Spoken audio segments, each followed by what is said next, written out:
Sénégal vit des moments difficiles.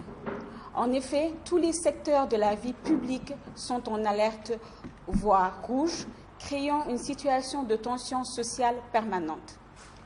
Une économie mondiale bouleversée par la crise en Ukraine, une sous-région qui bascule dans une crise sécuritaire formant un cercle de feu autour de notre pays. Un climat politique délétère par un exécutif autoritaire refusant toute forme de dialogue. La flambée des prix de produits de première nécessité du fait des chocs exogènes. À cela s'ajoute la paupérisation des Sénégalais qui subissent de plein fouet la réduction drastique de leur pouvoir d'achat. Un cadre de vie qui, en forte dégradation du fait des inondations répétitives, et enfin l'hécatombe du fait des accidents de la route. C'est à se demander s'il y a un pilote à bord. Ce lundi 26 septembre 2022, le président de la République, Macky Sall, a présidé une réunion dite de lancement des concertations sur la lutte contre la vie chère, à laquelle ont pris part une partie du gouvernement, notamment les ministères et des directions concernées par le sujet, des associations de consommateurs, des opérateurs économiques, entre autres. Cette rencontre a été l'occasion pour le gouvernement de rappeler des mesures déjà mises en œuvre. La question de l'inflation, qui était devenue un sujet d'importance secondaire depuis la crise financière économique de 2008, malgré des politiques monétaires et budgétaires généreuses de plusieurs États du monde, est revenue au centre du débat économique mondial depuis quelques mois, sur fond de crise pandémique, mais aussi de tensions entre la Russie et l'Ukraine. Le Sénégal, n'étant pas en reste sur cette question d'importance capitale pour ces populations, il est apparu nécessaire pour le mouvement national des cadres patriotes, le MONCAP, de s'adresser à la communauté nationale pour livrer sa lecture de la situation par rapport au point suivant. Je veux citer. Les causes de l'inflation sont un impact sur les ménages sénégalais. Les limites des actions du gouvernement, d'une part, les solutions durables pour un niveau de vie tenable pour tous, d'autre part. Concernant la sécurité routière, une analyse de cette sinistralité illustre deux choses en vérité. L'inaptitude des politiques de transport du régime Macky Sall. Le choix des hommes qui doivent mener ladite politique qui est basée exclusivement sur du népotisme et de l'entre-soi. La recrudescence des accidents de la route, surtout en cette semaine qui marque la formation du nouveau gouvernement, est incroyable. Semblant de discours de Macky Sall après les législatives montre la suffisance de la crise politique, sociale, économique, éthique sans précédent dans laquelle Macky Sall a plongé le Sénégal. Il a lamentablement échoué dans tous les secteurs. Mieux, il est à court d'idées et de solutions. Je vous présente ainsi la situation économique et sociale des ménages au Sénégal. On peut commencer par l'économie extravertie. Malgré un potentiel économique porté par une position géographique enviée, une façade maritime large et féconde et découverte en ressources naturelles croissantes, le Sénégal, 170e sur 191 pays dans le classement IDH 2022. S'enfonce la zone à faible développement humain. En effet, la dépendance économique du Sénégal aux fluctuations internationales s'est empruntée. En effet, la dépendance économique du Sénégal aux fluctuations internationales s'est empirée depuis 2014, avec la mise en œuvre du plan Sénégal émergent, caractérisé par une croissance extravertie, un déplafonnement du niveau de la dette, une détérioration du déficit budgétaire. Pour finir, la Covid-19 et la guerre entre la Russie et l'Ukraine sont venus rappeler à tout ce monde à quel point notre économie est assujettie aux chocs exogènes et la volatilité des prix des matières premières. Cette dépendance a eu pour conséquence la détérioration continue du solde de commerce extérieur, une prédominance du secteur tertiaire au détriment des secteurs primaires et secondaires, ne favorisant pas le développement d'une économie créatrice de richesses intérieures et une compétitivité en berne, tant sur le plan du prix que la qualité du fait des coûts des produits élevés. En guise d'exemple, selon la note sur le commerce extérieur publiée par l'ANSD, la Russie et l'Ukraine ont compté plus de 380 milliards de francs CFA des importations du Sénégal. Le blé, nécessaire pour la production du pain, qui est un produit de première nécessité dans la consommation des ménages du pays, nous provient de la Russie et de l'Ukraine, à hauteur de 56%. Le manque d'anticipation et l'inefficacité des produits sociaux du gouvernement font que l'inflation porte toujours des coups sévères sur le pouvoir d'achat des ménages et entraînant ainsi une situation d'extrême pauvreté au niveau des couches les plus vulnérables. L'échec patent du plan de résilience de l'économie durant la Covid-19 et du plan de relance nationale est apparu en décembre 2019 en Chine, a connu une propagation rapide mettant à nu les défaillances sur les différentes économies occidentales. Le Sénégal, malgré son faible niveau d'exposition à la Covid-19 par rapport aux autres pays, semble subir de plein fouet les impacts de cette pandémie, du fait de son incapacité à disposer d'une stratégie relancée basée sur une inversion des priorités en termes de corruption, en termes d'investissement, une préférence nationale pour relancer la production nationale, une lutte acharnée contre la corruption et la déperdition des ressources, pour ne citer que celle-ci. Nous pourrions aussi parler de l'impact sur le niveau de vie. Aujourd'hui, le Sénégal bascule de plus en plus dans l'extrême pauvreté et la vulnérabilité. La cherté de la vie a érodé le pouvoir d'achat des ménages et plus difficilement ceux à revenus faibles et moyens, posant un sérieux risque d'insécurité alimentaire, de pauvreté et de vulnérabilité. L'inflation a fini par créer un sentiment d'incertitude et d'anxiété au niveau des ménages qui n'arrivent plus à joindre les deux bouts, ni à planifier pour le futur, ni à épargner. L'incertitude dans l'économie et le niveau élevé des facteurs de production ont réduit conséquemment les niveaux d'investissement des entreprises dans plusieurs secteurs de l'économie, gérant ainsi des pertes d'emplois et une augmentation du taux de chômage. La baisse de la compétitivité de nos prix à l'export trop élevé a aussi réduit les profits des entreprises exportatrices, se traduisant par des pertes d'emplois dans plusieurs secteurs. Depuis 2012, le Sénégal importe en moyenne près de 970 000 tonnes de riz par an. Le riz étant la base du plat national sénégalais, ce chiffre révèle le manque de patriotisme économique du pouvoir politique actuel. Par rapport au blé, le Sénégal importe en moyenne près de 594 000 tonnes par an, principalement de l'Ukraine et de la Russie.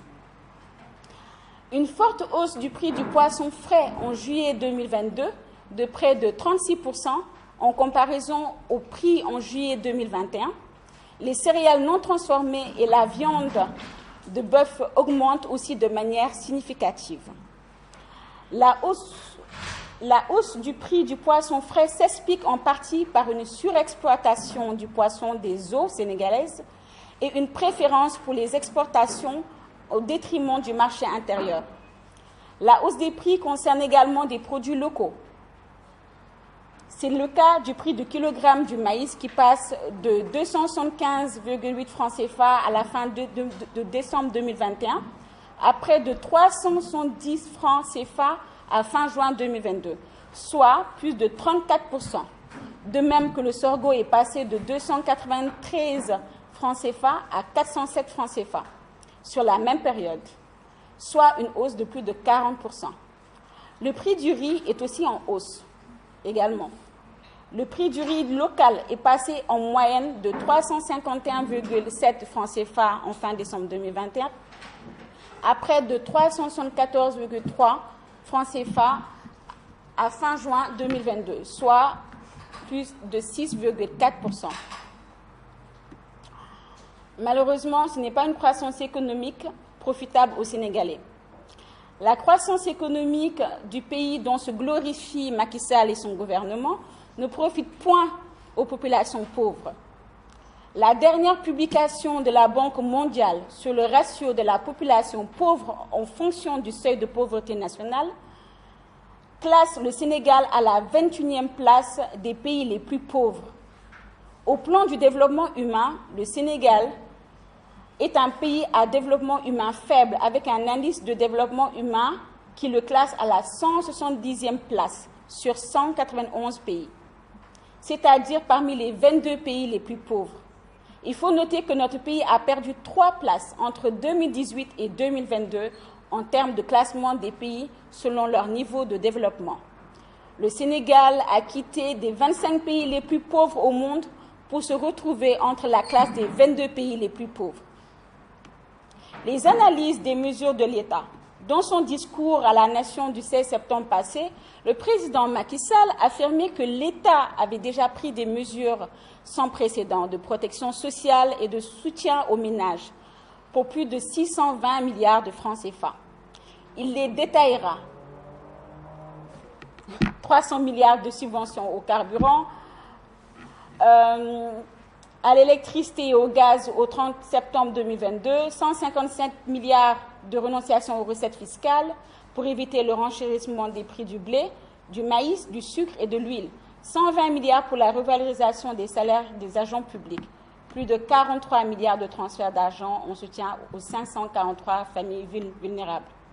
À la réunion presque publique du 26 septembre sur le même objet, il rajoutera comme mesure à prendre le rappel à l'homologation des prix à consommation courante et le recrutement de 1000 jeunes pour une surveillance renforcée sur le terrain. Il est allé jusqu'à instruire de discuter avec des pays tiers fournisseurs pour nous assurer une sécurité dans notre approvisionnement. Ces mesures conjoncturelles mises en œuvre par la plupart des mois déjà n'ont pas réussi à stabiliser la tension inflationniste exceptionnelle en dehors des produits énergétiques. En effet, le prix du riz, de l'huile, du lait, de la farine, de la viande, des matériaux de construction comme le ciment et le fer, des produits manufacturés sont à des niveaux jamais égalés. S'il faut saluer la stabilité des prix à la pompe du carburant, malgré l'envolée des cours mondiaux, il faut préciser que cela alors que les cours étaient au plus bas pendant des années, faisant l'objet d'une taxation excessive aux dépens des consommateurs. Cette subvention dont parle le président peut être donc assimilée à une simple opération de péréquation dans le temps. Les mesures annoncées consistant à agir sur le revenu des ménages présentent des limites. Si le ciblage est correctement fait, un transfert monétaire direct aux populations les plus vulnérables permet certes d'agir sur la pauvreté, mais le contexte préélectoral des différents recensements des bénéficiaires et la culture ancrée de détournement d'objectifs des autorités politiques actuelles font douter du caractère fiable du fichier des bénéficiaires. En outre, 4 mois après le lancement des opérations, Cash Transfert, plus de 48% de la cible n'a pas perçu, faute de disponibilité de trésorerie suffisante selon la Banque mondiale. Les mesures interventionnistes sur le marché aussi n'ont pas beaucoup permis de contenir le niveau d'inflation. Les actions d'ordre fiscal ont permis de stabiliser le prix du gaz et de l'électricité, mais n'ont pas suffi pour ceux des denrées alimentaires et matériaux importés. L'incidence importante de ce levier sur la collecte des recettes publiques freine son usage abusif. Malgré le montant, 120 milliards, annoncé de renoncement fiscal pour soutenir les produits de grande consommation, leurs prix observés demeurent élevés et pas à la portée de nombreux concitoyens. Le montant semble insuffisant, mais avec la situation économique actuelle et le niveau excessif d'endettement public, le levier de fiscalité est très délicat. Ensuite, le régime actuel a eu plus de 10 ans pour élaborer, mettre en œuvre des politiques agricoles et industrielles, à même de nous assurer une couverture contre des chocs exogènes, au moins sur les denrées de première nécessité. Alors que toutes les conditions sont réunies pour la réussite d'une telle entreprise, quel gâchis! La régulation, brandie par une homologation des prix produits de grande consommation et un contrôle sur le marché, n'a pas aussi produit les résultats escomptés. Cela est dû à la non-prise en compte correcte officielle, sont parfois totalement en déphasage avec les réalités du marché. Dans le cas échéant, toute répression entraîne simplement une pénurie. Ainsi, les prix fixés du riz brisé, du sucre, de l'huile et du ciment, du loyer, ne sont en réalité pas respectés. Ce gouvernement qui compte aujourd'hui réduire le coût du loyer à travers des instruments législatifs et administratifs oublie qu'il en avait fait pareil en 2014 sans résultat. Il ne parle plus bizarrement de son programme de 100 000 logements sociaux, dont 20 000 devraient être livrés en décembre 2021. Une taxe de 2 000 francs CFA par tonne de ciment avait même été instituée à cet effet. Où en est ce programme aujourd'hui? Où est passé l'argent? Les solutions conjoncturelles à court et à moyen terme sont les suivants. Réduire les dépenses superflues, budgétisées sans aucun impact sur la vie des Sénégalais pour les réorienter sur des subventions ciblées. Ainsi, les institutions et les organes comme le HCCT et le CSE, certaines agences et d'autres offices, organes doivent être supprimés et le budget réaffecté à des fonds de soutien au pouvoir d'achat. On doit utiliser l'économie réalisée par la suppression des institutions budgétivores pour subventionner davantage les produits de première nécessité. Nous devons mettre en place un plan de financement de petites et moyennes industries avec le concours des importateurs pour booster la production locale. Nous devons investir sur la chaîne de valeur et de nos produits locaux pour améliorer leur transformation, leur conservation et leur distribution. Doter d'assez de moyens humains, logistiques et financiers les services en charge du commerce intérieur pour une définition pertinente des prix adéquats pour leur contrôle. Sanctionner pénalement toute forme d'escroquerie sur les produits arrêtés d'un commun accord avec les acteurs. Pour les solutions structurelles à long terme, nous proposons d'élever au rang de priorité l'élaboration des politiques publiques à même d'assurer au pays une sécurité alimentaire à travers une agriculture et une industrie de transformation performante. Nous devons inverser la trajectoire de développement, développer davantage le secteur primaire et celui secondaire, réinvestir une partie importante du profit tiré du secteur tertiaire dans le secteur secondaire, renforcer la capacité productive et la productivité dans le secteur primaire, développer une agriculture diversifiée et durable, et enfin favoriser l'industrialisation dans le milieu urbain et dans le milieu rural. Sur la sécurité routière et le drame perpétuel des accidents, nous avons fait un diagnostic. Aujourd'hui, le constat est amer et effroyable. Notre pays enregistre, selon les statistiques officielles, plus de 4 000 accidents de la route par an et avec un nombre de décès qui s'établit à 745, soit en moyenne 2 décès égaux par jour. Ces accidents engendrent une perte de 160 milliards pour l'économie représentant 2% du PIB. Il y a également lieu de souligner que les victimes sont constituées de jeunes de 15 à 35 ans, c'est-à-dire la population active. Une analyse de cette sinistralité illustre de 2 choses en vérité. L'inaptitude des politiques de transport du régime de Macky Sall, le choix des hommes qui doivent mener ladite politique qui est basée exclusivement sur du népotisme et de l'entre-soi, la situation malheureuse dans laquelle nous trouvons est due à nos responsables politiques. La recrudescence des accidents de la route, surtout en cette semaine qui marque la formation d'un nouveau gouvernement, et l'incroyable semblant de discours de Macky Sall après les législatives montrent à suffisance la crise politique, sociale, économique, éthique sans précédent dans laquelle le président Macky Sall a plongé le Sénégal.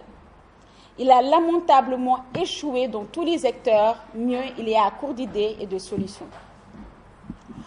Le secteur du transport terrestre est aujourd'hui victime du système de consanguinité qui impose à Macky Sall le choix des parents à des postes stratégiques qui requièrent une expertise avérée et une moralité irréprochable.